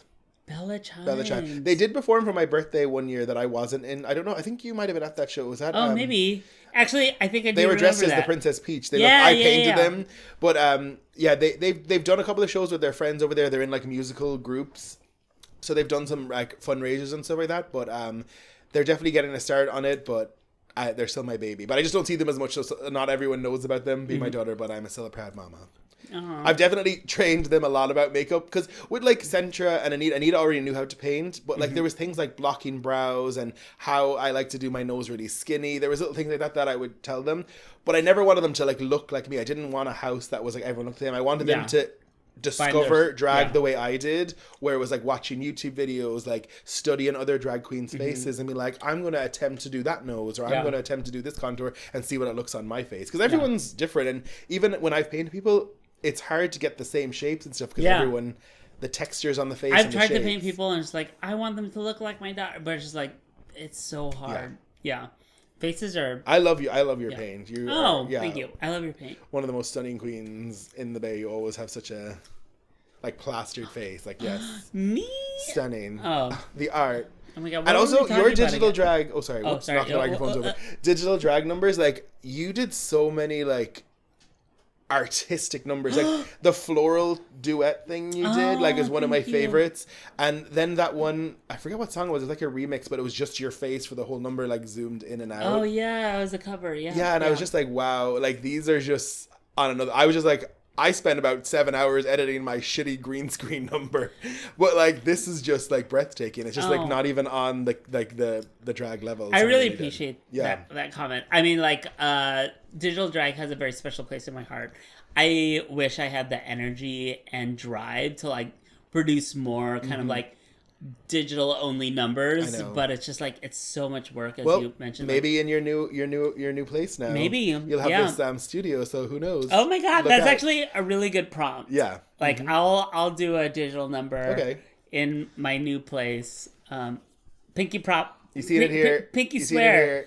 Do you have your numbers on your YouTube channel? I have a few of them. Check them out. Not all of them. I have most of mine too. So Rosie Petals on YouTube. Be sure to check that out. Check me out. Give me attention. I'm a Libra. Yeah. The ones that I do have up, some of them do not hold up the test of time. Like my digital, digital number for Turbo Pageant, I thought was so slay. I was like, this is high art. I watched it recently. I was just like, no, Did too you cringe? much. Oh, I cringed a little bit. I need to rewatch that. Yeah. Actually, funny story about Turbo Pageant, actually. Just a little thing on it. I actually did the very first Turbo Pageant. And I think I was not allowed to do any of the others because of what happened. But I basically was asked to do it before they had even announced about doing it. And I said yes. It was in December. I don't forget what year. I think it was right before the pandemic. So it was, It was 2019. Yeah, it was around Butch Queen. I was preparing for Butch Queen too, but I was going back to Ireland, and Nikki had actually reached out to me and said, we're doing this competition. There's going to be 2 different weeks. So I thought it was just a 2-week thing. It wasn't like I mean, they were figuring the kinks out of it. Of course, it was like this complicated month-long show, and I totally missed that part about it. And I did the first round, got through. And then I realized when they were talking about like, oh, this, and then this week will be the semifinals and this will be the finals. And I was like, if I get through all these rounds, I'm not going to be here for the final. So I just pulled myself out because I was like, it's not fair if I went through did the second round or the semi-final and I couldn't make it. So I pulled myself out, but then everyone was, I don't know where people were pissed off or not, because I was just like, oh, like you should have known that beforehand. But yeah, I always wanted to do the digital ones, but I wasn't. I applied once, but I didn't get in. I was sad. Wait, you applied for the digital and you didn't get in? Well, yeah, it was a redemption one. I think someone reached out to me and said you should do it, and then I think it was just the time they were trying to go with some more out of town people to mix it up, and they said they wanted they did say that they were making more space for like POC and trans performers, which I totally understood, absolutely. But no, I didn't make it, but I wanted to redeem myself because I felt bad that I couldn't do that because I loved Turbo Pageant. It was such a if it ever comes back, but I mean, Florida now lives in Florida. Oh, does she? So, yeah, she moved back Wow. recently. It's crazy. What a life. What a I life. want to go to Florida. Yeah. I've been to Florida once. I've never been to Florida, but I do now want to go to Florida. Why do I want to go to Florida? I met somebody Because we watched The Birdcage. we watched the birdcage of Florida, but somebody else is from Florida. We said we'll visit somebody in Florida. Who was that? The Gators. Was it Michael? No. Was it Florida? Was it? Oh, it was Florida. It was Florida Man. It was Florida. Not a soul can clock. Not a soul can clock. Oh, sorry. Are we allowed Okay. to sing? I learned from some things that you're not allowed to actually sing, or not allowed to sing songs, or they'll block you or something. Oh, you can sing like little bits One and line, pieces of okay, song, perfect, and yeah. we're not It singing hasn't it happened very yet. identifiably. We put little clips of songs on our episode stuff. We get like little alerts that it's like, we flagged you used copyright material. It was probably a but Beyonce song. They're gonna allow it. So it's Monica fine. Beverly Hills is going to be on our case. I keep asking you these questions and we keep going on these tangents. Sorry. Which is no, it's ADHD good. It's good. is It's good. real and no, alive, it's good. I kids. like it. I don't want to control everything. It's better this way. But I wanted to know more about your relationship with Nia. So my Nia's God, not yeah. your mom, and she's not your daughter, but she's part of your family. Yes. Nia is my best friend, my sister. She is, so we joke because she doesn't want any kids, or she doesn't want like a drag family. She's very like solo. But so this actually stemmed from your birthday show that we did online that Beatrix hosted, because Beatrix introduced us. It was me, Nia, Centra, and Ava. I love that number so much. Oh my God. And I think she introduced, she was like, this is the House of Petals. Or something, House of Petals and Ava Lachey. So it was just like Nia was like, I guess I'm part of House of Petals now. And we joked. So now we joke that it's the House of Polly Petals. And I always said that she's the godmother to my kids too, as well. But she doesn't want any kids. But I met her. So actually, a funny story. You as well. You were the first person to actually like borrow a wig off Nia and actually wear sprinkles on top. But I was the first person to commission her. Oh, yeah. So I had. I reached out to a certain wig stylist for a wig. I had started getting drag and I was like, okay, I need to get some better wig because I was styling my own. I reached out to a certain drag stylist, wig stylist, and they just left me on red. But I was kind of a no one kind of really back then. I didn't really perform much around the city and stuff. I actually never had performed in San Francisco at that point. Yeah. But Nia had added me on Instagram and I had seen that she was doing wigs for herself. And I was like, I have 2 wigs. Can I give them to you for you to style and I'll pay you whatever? Yeah. And she was like, I don't really do wigs for people, but I guess. And then she came to my house. I gave her the wigs and then she gave them to me. And like, we laugh. We look back at them now and they're like cringe looking at them at the level she's at now. Yeah. But at the time we were like, not a soul can clock. I was like, we were absolutely, I thought I was the most stunning thing. We only got rid of those recently. I made her restyle them so much because they were the first wigs. I had so much memory and love in them. But yeah, no, she started performing at the White Horse with us and we were so similar, like the same mind of like the cheesy pop. We want to do comedy, loved Disney. We love eating food. We're both Libras. We're both Tabachoys. See? I know Tagalog. I'm just kidding. No, but we were just very, very similar and I don't know what it was, just our performance of it. And then we had these ideas and she was one person that was on board to do these stupid numbers with me. Like our tattoo number was like our first number we did together. She did like a Bewitched number and she wanted me to come out and river dance for her. And it was just, I don't know, it just kind of, it blossomed and we've been inseparable. Yeah. And now you live together. I know. That's so cute. It's honestly like, sometimes I get scared about living with people because like I'm sure you all know because you live with each other sometimes too, and I'm sure sometimes you're on top of each other and it gets a bit annoying. Mm-hmm. But I always worried like, oh my god, would me and her kill each other living together? But so far the 2 months in San Francisco and the 1 month in Oakland have not killed her. Okay. But I spent a lot of time with her during the pandemic. So Sorry. I'm gonna live with Angel soon, and I'm like, yeah, but she you gonna guys hate me? basically live on top of each other anyways. Like you guys go everywhere together, all the shows and stuff in the cars. You do this, And Phoebe has killed me more times than we can count. honey. already. Yes. but it is very scary. It's like, There was she's gonna get one. annoyed with me. There was Yeah. one in my crumble opinion you did, or maybe it was plenty. No, well, there's one I'm thinking of, and when you had the cue cards and Angel wrote the question, you're like, Angel, you wrote this, and you like flung the cards at him. I do that I a love lot. that. Yeah, Yeah. I love it. Yeah. Okay, we're gonna take another quick break. We're going through these segments really Yes. quickly. When we come back, let's talk about drag gigs and stuff. Okay. Yes. So stay tuned.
All right, we're gonna ask questions. I'm gonna ask questions, and then Angel is gonna hold us to a 2-minute kind of time limit for each of these questions. Okay. So, have you ever done drag as a primary source of income, or have you always had like a second job? So, yes, I did actually. So I lost both of my, I was working as a bartender and a server before the pandemic, and both of my restaurants went under, unfortunately, with the pandemic. So I was on unemployment, which I was very grateful for, but like with rent and everything, and like I was like, I don't think I'll be able to fly home to Ireland. So I ended up doing drag full time. During the pandemic? So I did it. I had my show Bearded Babes as well, yeah. which was absolutely amazing. It was a really fun thing. Yeah. It was only meant to be one-time thing, blossomed into something amazing, which we can talk a little bit later on if you want. But I ended up, when drag opened up and not a lot of people wanted to perform, because it was a scary time. They didn't want to be around people, but I was like, I'm willing, I'm ready to go. Yeah. And I ended up doing so many of those shows, and that's when my drag, because it was right after Butch Queen, and like that's when my drag really blew up. Like I was kind of doing a lot, and I'm so grateful for that time. But it was a survival mode. Like I wasn't Did you like that? Drag being a job? I loved it, but there was a point where I was kind of worried that I was like, oh, I have to do another gig. Yeah. And it was kind of like 1 week I had 6 gigs, the next week I had 2 gigs, and it was kind of unreliable, and I was kind of like, and also I'm terrible, sorry IRS, but I'm terrible at like recording what I used to make, so I never used to file taxes, and I was like, I'm gonna get like caught or something. So I was like, I need a kind of a job, and I ended up wanting to do something kind of like 9 to 5. I was always like a server or bartender vibe. So like a chaotic schedule usually. But I have found an amazing job in like the corporate fashion world, and I absolutely love it now. And it allows me to do drags in the evening, something like this, and still work during the day, and then have weekends off to do like my brunches and stuff. Because I used to hate brunches. But now I live for brunches. And but I did, again, learning so much about the business of drag, it really helped me, and it was a survival mode. Like I needed to do this. Do you claim your drag income now? Or it's still unclaimed? No. Me too. I don't keep receipts for anything. I'm terrible. Yeah. Except on my phone when someone tries to come for me. Just kidding. Yeah. But I don't keep any receipts for any of my drag. I probably should, but yeah. Sorry, IRS. No, I mean, me neither. Well, actually, that's the thing. It's like, oh, sorry, that's 2 minutes. Time's up. Okay, time's up. you've given a lot of advice on the show so far. So, I mean, I wrote this question not expecting you to just divulge so much wisdom. But do you have any drag advice you want to give to a baby performer? To a baby queen. Oh my god, there's so much. I mean, I feel like we need to write a book on it, like to help them. I mean, like, figure out who you want to be. Like, you don't necessarily like. It's okay to kind of like go along the route of like a dancing queen that you like, but like kind of figure out what separates you. Like, make your own little brand. You don't need to be like. You don't need to create a new wheel, basically, or whatever. You know, to recreate the wheel, whatever that thing Rue says. Yeah. But like, definitely just kind of like. You don't have to. Wait, what did she say? Oh, I want to say. You don't have to reinvent the wheel. Don't reinvent the wheel. Yeah. Yeah. But yeah, you just kind of have a brand. I would also say like rehearse your numbers, like know your words. Yeah. Like I know myself, it can be quite difficult to kind of just do that. Like introduce yourself when you're at a show. Like make sure you're very personable with the audience. Like thank them for coming because they're going to come and see you because you become like your own little pop star celebrity. I know that kind of sounds a bit like a little bit exaggerated, but you kind of do get a bit of a following. And like we all say like, oh, our fans, but we really do all have our own fans, even if they're friends or like colleagues or whatever. You know, two people that I feel like are really good at like making fans, or three now. Yeah, if I think about it, it's like people go out specifically for them. Like Amora has fans. Yeah. Ava. For sure. And Polly Amberos. And like they have fans. Absolutely. And especially being a host as well, you definitely have like followers that like want to see where you're at next. They're like they always know it's going to be a good time with those shows. And absolutely.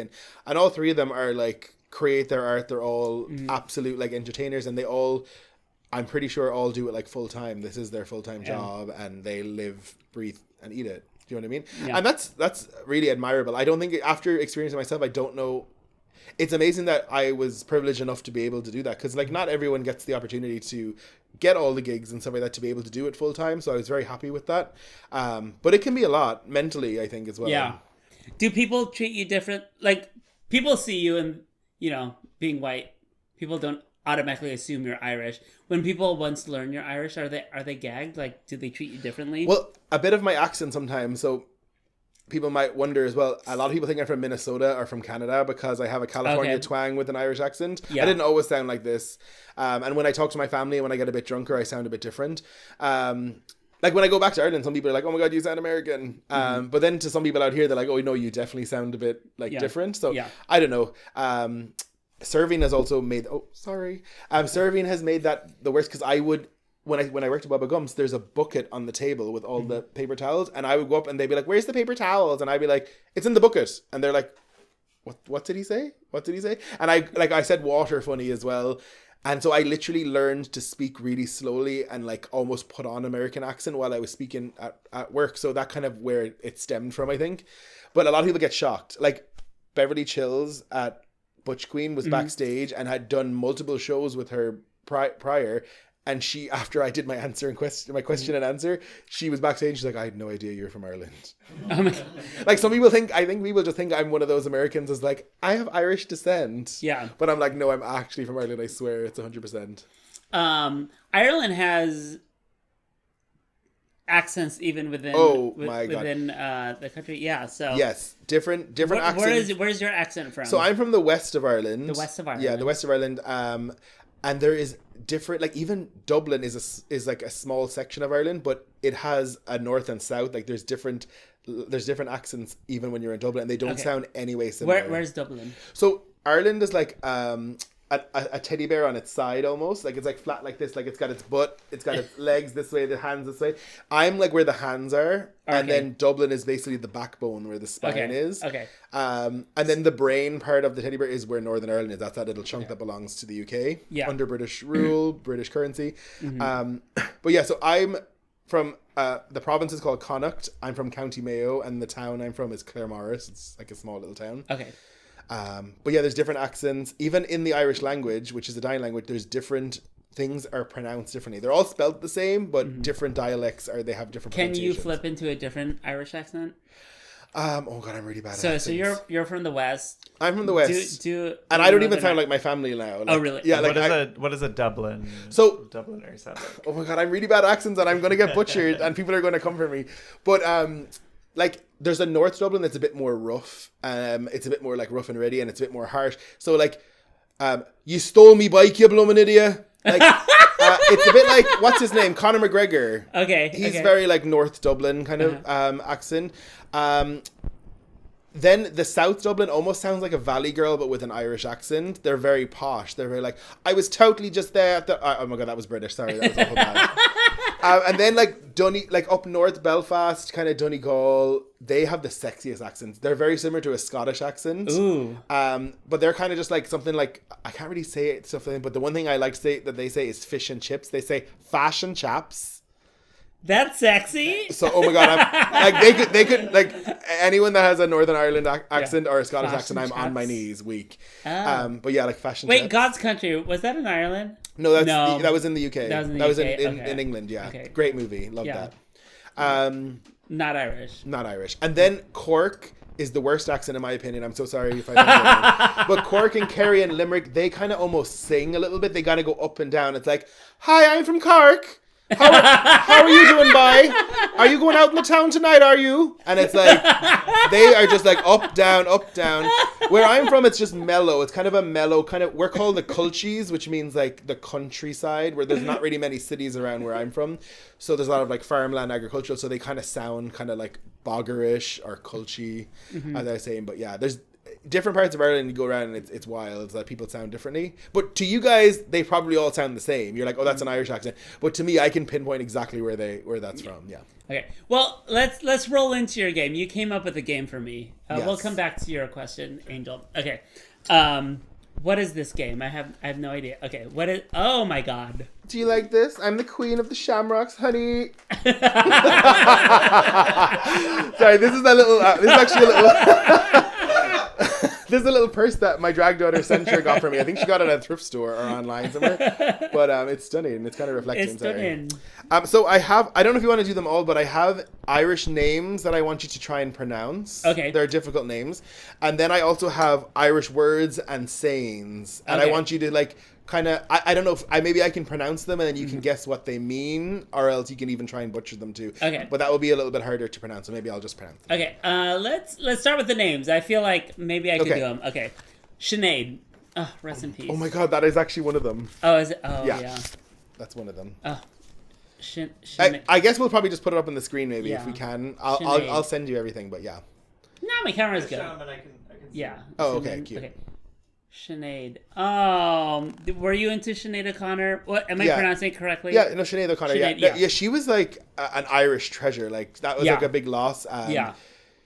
She was very just like the riot. Like a lot of people were like, oh my God, she's kind of like, she's gone off the rails a little bit when she like on SNL when she ripped the picture of the Pope. But like that was badass. Like there was, people were kind of like almost, the real Catholics were like, oh, clutch my pearls. But then like a lot of because honestly, Ireland is a narrow-minded country sometimes, but it's become so progressive. It was the first country to legalize same-sex marriage by popular vote back in 2015. I actually have I have like a tattoo here for when I wanted to put the date afterwards, but I was sunburned and the tattoo artist refused to do it on sunburn, so I had to come back another day. And in that time I decided I didn't want to put the date because I thought it was a bit tacky. People would think like someone died or something and I would have to explain that. But yeah, sorry, I'm on a tangent again. But that, like, she's become like, she's just such an icon, and like she brought that Prince song to life, Nothing Compares to You, and won like a Grammy for her album. And yeah, she's an icon. Yeah, everyone loves her. Okay. Next one. Okay. We're looking at it first, obviously. Okay. Ooh, I've seen it written out. It's like your last name, isn't it? No, this is my first. This is my actual name. It's your first name. And also, before anything, this name is depending on where you are in Ireland, is pronounced and spelled differently. Okay. I'm just gonna just go with your heart. I'm gonna just go with your gut. heart. Is it Peter? No, I don't know. Oh my God, okay, this is the new one. This is the new one. Well, just like I don't know how to like decipher. No, so this is a difficult one, but it's porrig. Porrig. So the D is silent because I don't have a father on the A. But yeah, it's porrig. So yeah, I tell everyone with an American accent, it's opposite of a rich egg. It's a poor egg. Because when an American says poor egg, it just sounds like you're saying porrig. Okay. But yeah. Okay. But again, if you have the father, you would say podrig, depending on where you are. Usually like podrig. Dublin and like down south usually says that. And then you can also spell it with a C at the end and say porrick. Porrick. But I'm porrig, so yeah. Porrig. Yes. Okay, porrig. Okay, this one is Americans should get this one because of a famous singer. Okay. Rasheen Machine. So it's actually Roisin. Roisin. A lot of Americans say Rasheen, but it's Roisin. Roisin. So it's Okay. the accent on the O makes you really pronounce that like it's separate. Roisin, like Roisin Murphy. Roisin. Yeah. Okay. Do you flip the R or is it a hard R? Roisin. Roisin. Yeah. Roisin. Yeah. No. Okay. It's a hard one. Okay. Okay. Okay. We're moving on. Okay. This is the word. Okay. Or this is the name. And it's I have a guess for this one. Neem? No. No. Is it Nev? No. No. Okay. But if you put it together, it's Niev. So the Niev. MH Okay. turns to a V, but it's Niev. Yeah. Neem. Oh, we're so close together. Yeah, very good. Neem. What? Where? How do you get the V sound from It's the so MF? if there's an MH, MH, or sorry. there's a DH or there's a BH, they all turn to a V. Oh. Yeah. I don't really understand why, but I just know when I see those together, that's what it sounds like. Yeah. And last name. Ooh. And this one has two different pronunciations, by the way, as well. This is Use a what pretty you've one. learned. I like how it looks. It's CAOIMHE. So wait, what's the MH? So What is- remember we talked about MH turns into a V. Yeah. So it's And also, I'll break this one down. The CAOI, when you see that together, that actually turns into a Q, a QU sound. Kiev? Queeve. Koiv. So there's Quiva and there's Kiva. Depending Kiva. on where you're from, you Okay. can put it both ways. Kiva. We can do Kiva or Quiva. Where I'm from, Quiva. it's Quiva, but I think like Quiva. most of Ireland goes by Kiva. Quiva. That's pretty. I Yeah. love that. I love Yeah. how it's spelled. Very mystifying. Okay. Stunning. Stunning. Okay, now these ones I can hold them up. I'm gonna state them, and then you need to guess what they mean. Okay. So this is Gia Gwitch.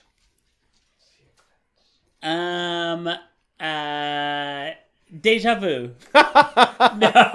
This actually means hello. Oh, But, okay. But in the Catholic way, it actually translates to like with God's blessing or something like that. It's like okay. hello is like you have God's blessing basically. There's that one. Okay, So if okay. you're ever in Ireland and you see someone and you want to speak Irish, you'd be like Gia Gwitch. Digwitch. Perfect. Well, Giagun. to bring it to English, opposite word, but do you know that goodbye is like a shortening of like God be with you or something? Yeah. Crazy. yeah. Gwitch.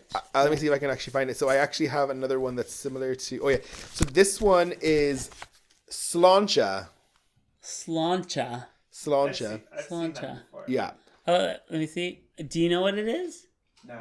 So this means good health, but it's what we do to say cheers. So if you ever do like cheers, Ah. you say Sláinte, and then if you do SLAN, that is goodbye. So that's basically again a slán go fóill. It's kind of just like the with God's way again. Everything's very.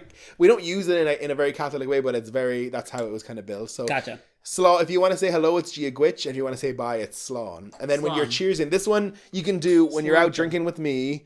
When you're cheersing, you say Sláinte, and you're used to it. When you say it, when you cheers, you're meant to have eye contact with the person, Okay. or else you have a couple of bad years of sex. If you're superstitious like that, just so you know. Sláinte. But you have to drink after you do Sláinte, yeah. Okay, this is a fun little term, but Okay. this is Pogue Mahone. Pogue Mahone. That sounds like a name. Post Malone. Yeah, Pogue Mahone. Pogue Mahone. Have sex with me? I don't know. Close. It's Kiss My Arse. Kiss my ass. I knew. I had a feeling. Yes. Okay, this is something that none of us are. Dry shite. Breeder. Top. No, I don't know. You are a top bitch. I am. Why? I'm trying to guess. Dry shite. So it's basically like kind of two words put together, but it's like kind of like describing somebody. Is it Dry like masculine? not wet shit? Well, I mean, it's basically not wet, but it actually means like dry shite is someone that's really boring, has nothing okay. to bring to the Dry table. shite. Like if you went out last night and they were no fun, like, oh, there's such a dry shite. Dry shite. Yeah, such a dry shite. Dry shite. But like we never say shit for anything. It's always shite. Like you Shite. add an e to the end of shit, and you're like, I just took a shite in the toilet. Even though that's a bit graphic. Sorry, that's Yeah. very. No, that's fine. Bleep that out. I'm just kidding. YouTube doesn't know what shite. Yeah, shite. True. Okay, so these are the same saying, but depending on where you're from in Ireland. So the first one is Conas a Tátu. Wait, say it again. Conas a Tátu. Conas a Tátu. And then we have Cain Qui a Wiltu. Cain Qui a Wiltu. They both mean the same thing, but they're just from different like dialects. Okay. When you speak Irish, you sound more gay. I sound like a faggot. What's Irish for? What's the Irish word for faggot? They don't really have a lot of like mean words or anything, but there's a word for like for homosexual or whatever. It's like air talk or something. Air talk. It's not that exciting. Yeah, no. I've never heard anyone really use it. It's such an old language that they don't have a lot of like newer terms. Actually, it's not even faggot. It's just gay, but also sometimes gay meant like colorful or like fun or like remember those back in the day. So I don't even know if it actually means homosexual. Do you have any guesses? I don't know. I don't. Just think of like why I would show you these. Why would these be together? Why would these be common to treat if you were ever going to Ireland? Okay. To say to someone. Where's the glory hole? Yeah. Ding ding. I'm just kidding. Where are you from? So we've already said hello. What's next? How are you doing? How are you? How are you? Conas a Tátu and Cain Qui a Wiltu. These are two ways of saying how are you doing? Okay, how are you? Yeah, now I hear it. It sounds like how are you? Conas a Tátu and then Cain Qui a Wiltu. And then you would say Tá me go maith. Or wait, it's kind of like I'm doing great. You what? It's kind of like como estás. Actually, I can see that now. Actually, yeah, very that. Come on, Spanish. All the Catholics have the same language. Okay, this is Langers, and Phoebe would be this if she drank the rest of that bottle of rosé. Drunk. Yes. Langers. There's so many words for like being sloshed. It's like scuttered, steamed, plastered, locked, but langers is just a funny one to me. I don't know why. I was like, you'd be like waking up the next morning like, lads, I was langers last night. Oh, I love it. Yeah, so if you're ever drunk in Ireland, you can be like, oh my god, I'm langers. Okay, this is a word that I use all the time sometimes and it gets misconstrued. It's crack. Crack. Cool. It's fun, yes. So fun. It's actually, yeah. Okay. So it means fun. To say someone is great crack, you'd be like, oh my god, they're great crack. Or last night I had great crack. Or, oh, it's good. And if you ever go to an Irish bar, look out for over the door or inside, it'll say crack agus ceol, which means fun and music. So that will be a lot posted around different Irish pubs. If you ever see this word, but if you ever hear me saying, oh my god, great crack, a bit of crack for a while, it's not the crack cocaine spelt or ass crack. It is literally fun. Crack. Yes. Crack. Okay, and we did that. Oh, we did all the words. Yay! You passed. You did very well. No, you learned. I did bad. No, okay, we started off a bit. Hard. We started out a bit rough, but I've done this before with people, and you guys got the gist. Do we have like words that we've adopted into like common English that are from Irish? Do you know what? Actually, I watched a documentary when I was at home. So I don't know if you know this about, but back after I don't know what the period is called, but when like they kind of abolished slavery, when like people in New York, there was a lot of things where no dogs, no black, and no Irish were allowed into pubs. They've made plays about this and everything, but they were just like Irish. A lot of Irish people changed their last names when they came to the US. They got rid of the O's, they got rid of the Macs, they changed the letter just so they could pretend they weren't Irish as such.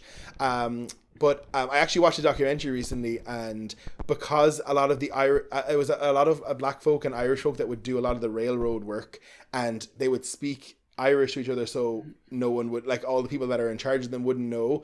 And they used to teach a lot of the black folk some Irish too, and the word for do you understand is on diggin' to, like, do you understand on diggin' to, and apparently that's where do you dig it, do you dig it, you dig, apparently that's where it rooted from, was from on diggin' to, which I found very fascinating. That's very cool. That's the only one that I know of. I don't know how true it is, but I seen it on a documentary, and I was kind of like flabbergasted. I was like, wow, because everyone had to speak in code back then. It was kind of just like a little like shocking thing, but yeah. Oh, very cool. So yeah, on digging to means do you understand? So that was basically me to you. Do you understand all these slangs? Oh, wow. Yes. I love that. Yes, I'm so proud of you. Yes. And everyone else that's listening on Spotify or wherever, or watching on YouTube, I hope you learned some things too. All right, we're going to take one last break, and then we'll be back with our final segment. We're almost there, people. We're almost there. Okay. All right, we're back from break. Angel really wants to show us this video and ask us a question about it. So I'm going to pull it up. So send it to us. So Rosie is a big connoisseur fan of 90s music, of Eurovision, of Euro music. So there's a very popular video going around on social media right now. It's like a parody of like 90s Euro pop. So take a look, watch it, and then I'll have you judge if you think it's like, accurate. Accurate? Okay. I also love 90s Euro pop, so...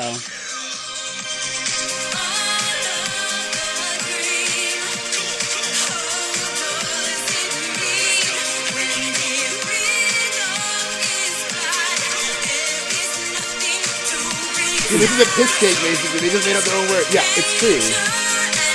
And I want to perform to this song.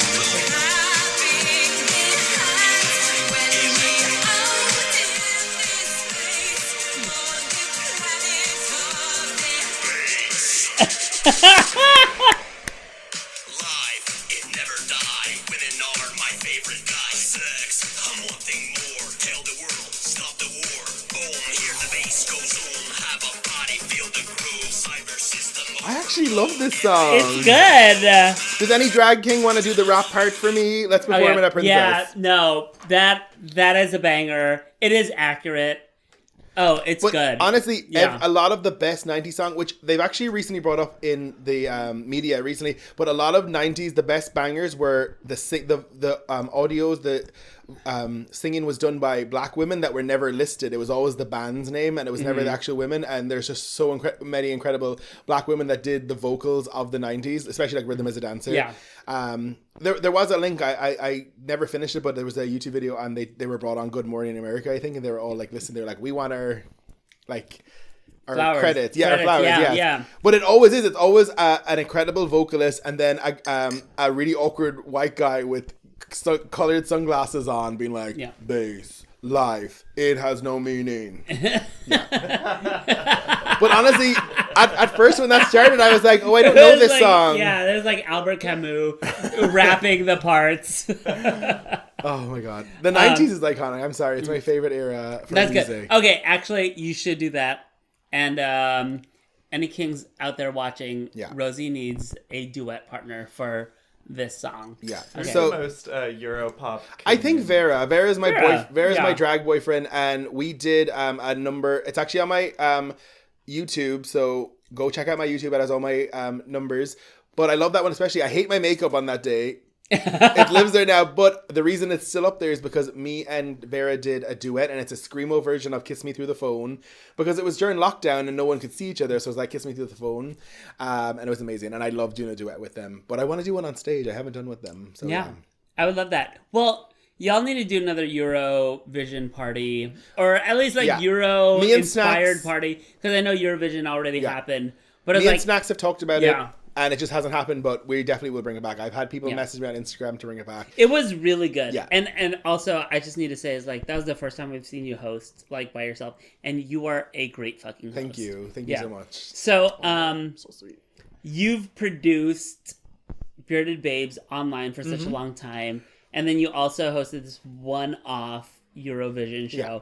And you filled in for brunch. Yeah. I did a bunch at the Alameda Comedy Club. I actually loved doing that. I used to have like a monthly spot because Ava would do some other gigs out of town, so I would always fill in for that, and I just got great experience and I got way more comfortable with it. So is there a new show you want to produce, or a show that you've produced online that you want to bring to this? So live? Bearded Babes started during the pandemic, the first week when everyone did those crunchy Instagram shows where you couldn't hear anything. You are reading me down, Boots. No, I was one of them for sure. So was I, but the first week no one asked me to do a show, and it was just a week. It was whatever, but I was like, this is the 2 weeks the world is ending. Like, I want to do drag so bad. And I was kind of like nudging Ava because she had some shows at the time. And I was like, do your show on Instagram. And she's like, I don't know. This seems a bit crazy to me. Yeah. And I was like, I can't do, they're your shows. I can't really do them. Yeah.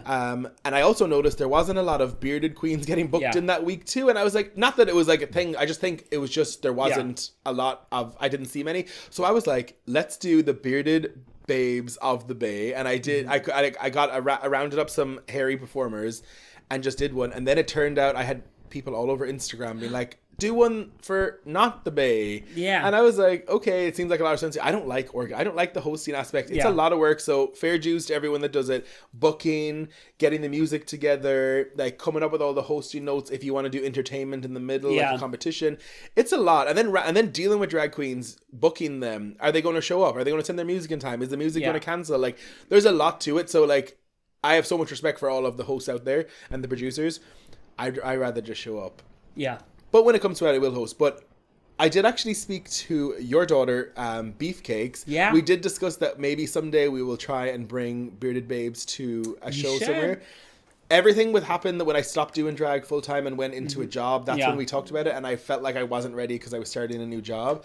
But now I'm comfortable enough that I probably could. So maybe stay tuned. We might see Bearded Babes. Beef! Make it happen. I know. Beef did just start their own new show. They already have vinyl and they just started one with Chromosome, Bonita. So we'll see. Maybe. Well, maybe that's like quarterly. Yeah. So on the between quarters, you should do bearded for Babe. sure. Oh, yeah. And we said that with the two of us would host, and we always wanted to have one bearded queen to book, one king, and then we also wanted to add another performer that's not hairy, but to encourage them to do a hairy look of some form. Me? Exactly. For example, like that's what we would do. We wanted to kind of have that kind of cast. So I think that would be like a fun. Sound off in the comments if you want to see hairy Phoebe Cakes. Me, yes. No one's sounding out. Or does any non-hairy performers want to do a hairy look, or is this a stupid idea, or should I just shut up now and go back into my box? Who's like the opposite of a hairy performer?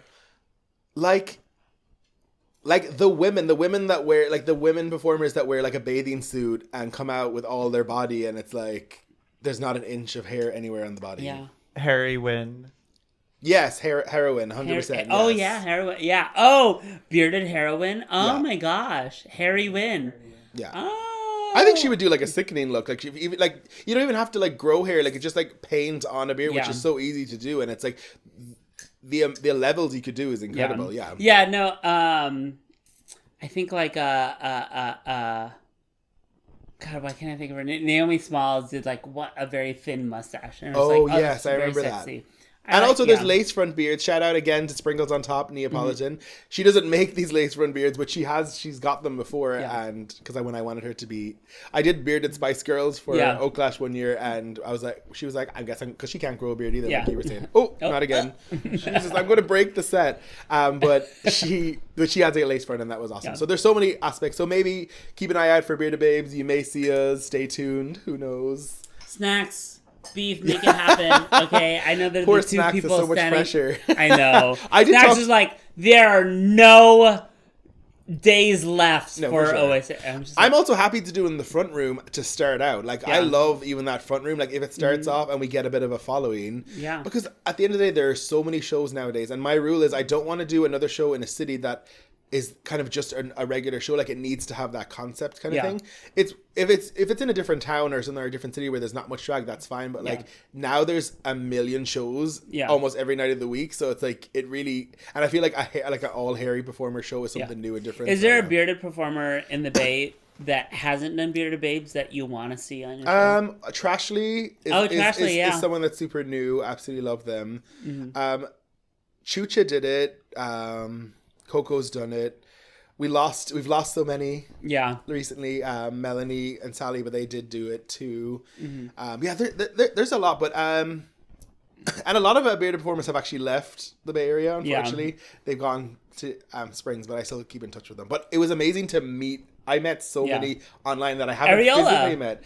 I have met her now in person. It's incredible. I actually went, I was also in New York. I met Lemon Chiffon, who I absolutely love in Brooklyn. She's incredible. And like I met Lucy Steele. She's like probably one of my favorite drag queens. She was another reason why I really wanted to keep beard. Like she was just so like her beat and the face. I was like everything's just right. Yeah.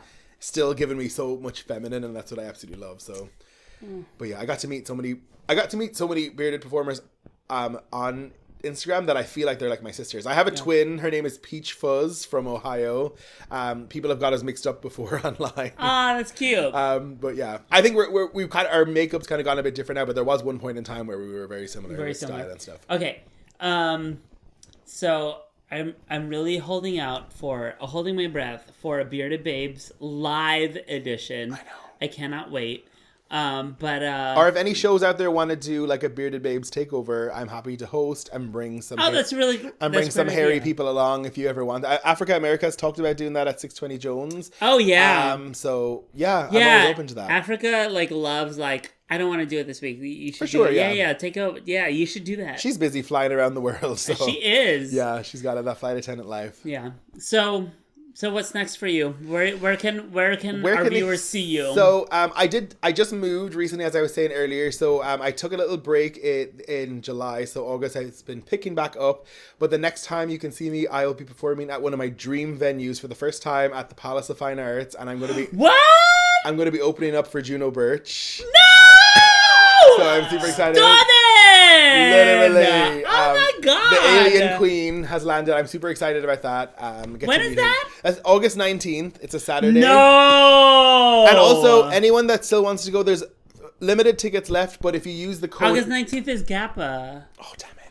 Wait, no, but what time is it at? It's at...